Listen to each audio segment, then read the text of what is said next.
All right, we are heading to this pharmacy that's up the street, and we usually wait to get all of our prescriptions when we come to Europe because they are significantly cheaper. The pharmacy, I'm gonna walk over to the trash. Pharmacy's just behind us, but I wanted to come dump the trash. I thought the trash can things are kind of neat here. They're underground, and you just kind of step on this pedal.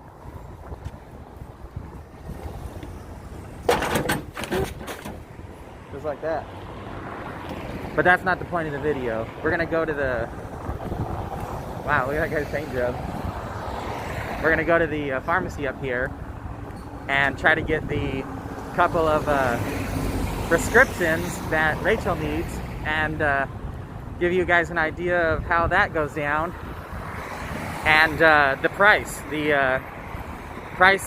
spoiler alert, it's going to be significantly cheaper than in the US.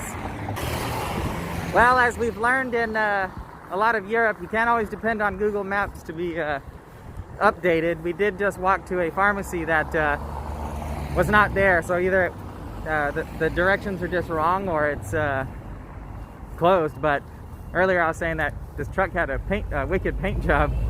But here it is, check it out. It actually has a snorkel too. Got the Mustang emblem on there. Pretty trip, huh? But we're still heading along. We're gonna see if we can find a pharmacy.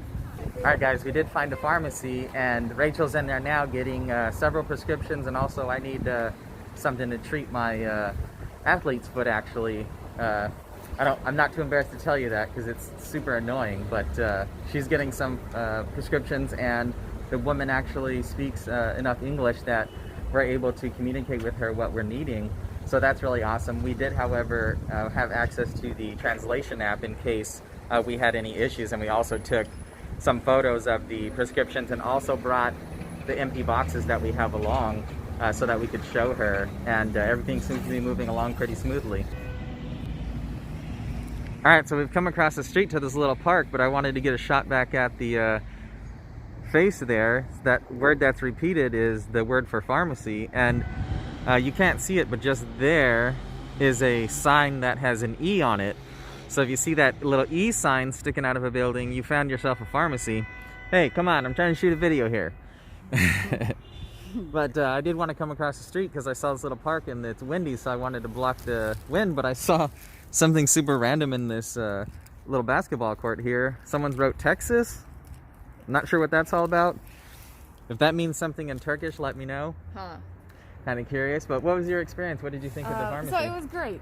One of the pharmacists did speak a little bit of English. I covered that briefly. Okay, that's basically all I said, though. But it was still a little difficult to communicate. But really, all you need is just your bottle or your box, and then they should be able to figure it out. I did cover that. I got my cream. We did end up getting some one thing of it wasn't the exact cream that I was seeing online as far as treating it, but basically she gave me an antifungal cream for my athlete's foot, so it should work hopefully. And I got I take Synthroid for my thyroid, and I got 8 months of that. Spinning. I also got some birth control. She only had 3 months worth of the kind that I take. But still, with the 8 months of the Synthroid, the 3 months of birth control, and some other just little miscellaneous stuff, it was only it was 300 lira. That's like $38, yeah, right? Like, $39, something like that. Yeah, we'll say $39.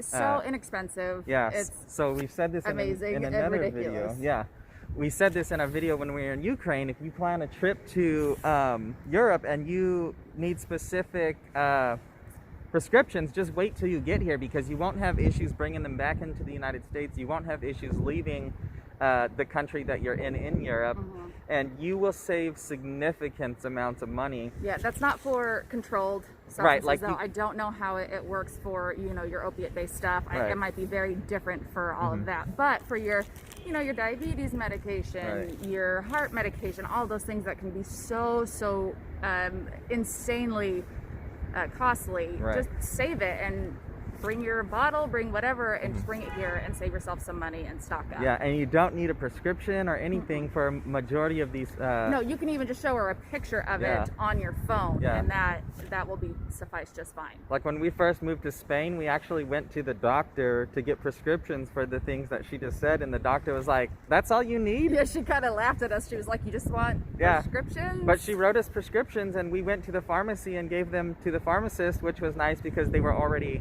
basically the prescriptions were already translated to say what we needed. But we didn't need to do that, because after we did that, we got to talking and we were like, I don't think we needed to even go to the doctor. And this was years ago, so we've obviously learned quite a bit. But ever since then, we just go to even just in Spain, we just go to the pharmacist and we're like, we need this. And they're like, there you go.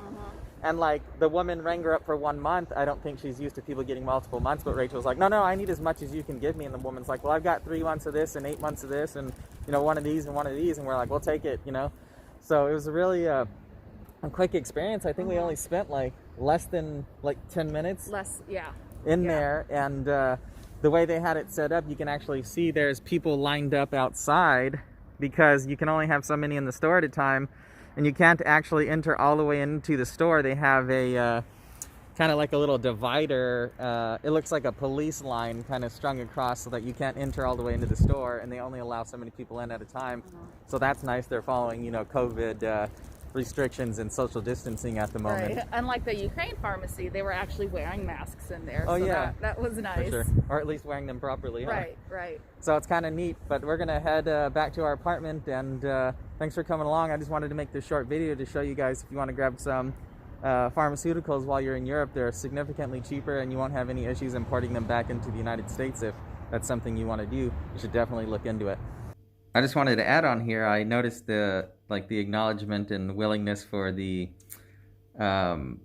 addition of Braille, and like even I was showing in one of my other videos, the sidewalks have like these raised bumps like all the way down the sidewalk, and then it changes texture as like you come to stop and stuff. But the willingness for them to put in that effort for the visually impaired is very impressive. I've never seen a prescription in the United States that had Braille on it.